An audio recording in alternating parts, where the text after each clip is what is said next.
that comment is representative of the majority of people out there. Would say that. I don't think that's right. I think that's an ignorant kind of thought process, because the African Nations Cup, if you go to Didier Drogba, Abidi Pele, over the Samuel Eto'o, down to the All these players guys. now, Mahrez, Mo Salah, Mane now, they'll tell you this is that we have to win this. It's Huge. a demand in their countries to win this.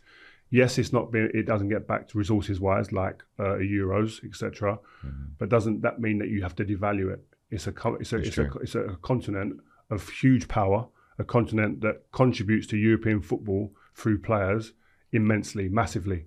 Like the amount of players that are representing football clubs in Europe and winning things from the African continent is like crazy. You know, it's a ridiculous number of players. So it should be respected more than it is. Yeah. But what I would say is, because of the lack of resources that are put into it, and listen, we've had some African players that come out and have actually canned it for the lack of resources and hotel rooms and what goes on, flight issues, etc. Yeah. So then obviously the narrative then from the media becomes, oh, it's like it's a Mickey Mouse tournament, but it ain't.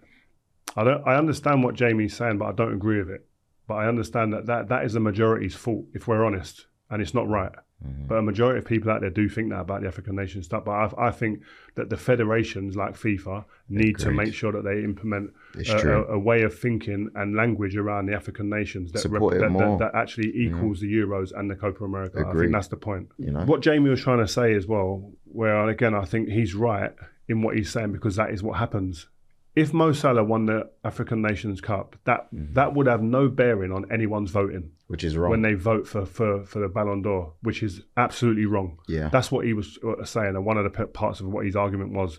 If Mane, he finished second, I think it's 2022. Yeah. That has no bearing on anyone's vote. I don't think anyone, when they're voting, the captains and the media and all the managers, I don't think they go, oh, before I just make a judgment on who is a top three, where did Mo Salah finish in the African nations? That's true. I don't think anyone asked that question. And that's wrong. That's where it needs to be changed. I think that's where, again, the language, where media, where FIFA need to start really punching that home, that the African nations has to be taken as serious as the Copa America and the Euros.